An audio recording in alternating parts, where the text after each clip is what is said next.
Moi, j'avais envie de faire une sorte d'exploration de ce sentiment compliqué et vaste. Je l'ai fait à travers 5 trajectoires, en suivant 5 trajectoires de personnages, pour pouvoir aborder le premier coup de foudre amoureux, tout aussi bien que une vie entière d'amour avec un vieux couple.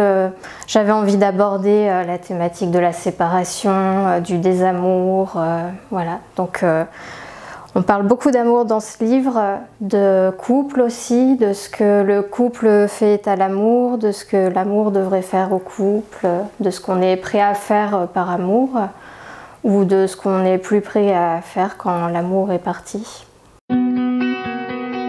Moi, avant d'avoir publié ce roman qui sort en littérature générale, en fait, j'ai publié 2 autres romans. Je suis auteure jeunesse, donc j'ai d'abord écrit pour les enfants avant d'écrire pour les adultes. J'ai d'ailleurs amené un petit peu de mon univers jeunesse dans ce roman, puisque un des personnages est un enfant et qu'on suit aussi son parcours d'enfant qui découvre l'amour et qui essaye de se dépatouiller avec ce qu'il ressent dans ce moment-là qui est un peu particulier dans sa vie.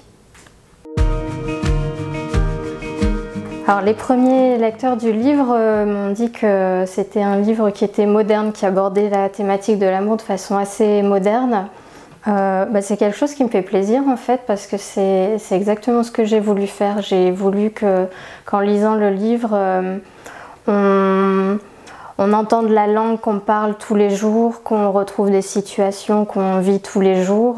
Donc voilà, je suis assez contente de ces premiers retours. Voilà, dans ce livre, on s'envoie des SMS, on prépare le Brexit, on s'inscrit sur Tinder, on regarde Game of Thrones, on parle de garde alternée. Voilà, on vit des choses de tous les jours, des choses assez actuelles en fait. Il y a 5 personnages et il y a plusieurs générations qui évoluent. On a donc un jeune enfant, on a une jeune adulte qui a une vingtaine d'années, des quarantenaires, un couple de seniors.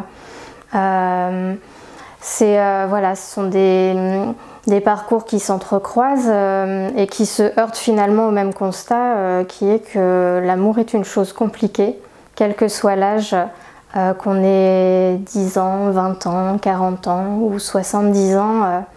Si l'amour doit vous faire chavirer, il vous fera chavirer. S'il doit vous mettre par terre, il vous mettra par terre tout autant, de la même façon, quel que soit l'âge que vous avez. Et dans ce roman, il y a aussi une histoire de transmission. Alors, il y a une transmission qui est bien matérielle, parce qu'il y a un appartement qui appartient à la famille et dans lequel chaque génération va vivre, un peu comme une tradition familiale.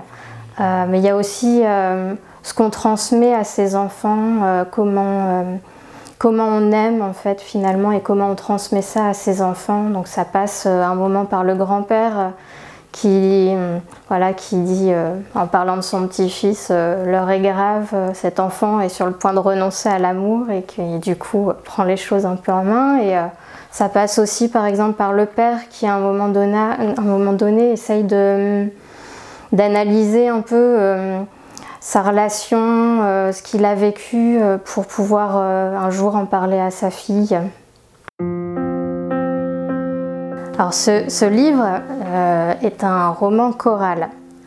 Ceci dit, quand on le commence, on peut être un peu intrigué par la forme parce qu'on a des courts chapitres qui s'enchaînent assez rapidement, qui passent d'un personnage à un autre sans vraiment prévenir, et donc on peut avoir l'impression que c'est un recueil de nouvelles. Mais au fur et à mesure, en fait, des fils rouges se tissent, ils s'entrecroisent, ils se questionnent, ils se répondent, et finalement il y a une histoire qui se déroule devant les yeux du lecteur, et j'espère en tout cas qu'à la fin, quand il termine le livre, il a vraiment l'impression d'avoir lu un roman et qu'il ne se pose plus la question de savoir ce qu'il avait entre les mains.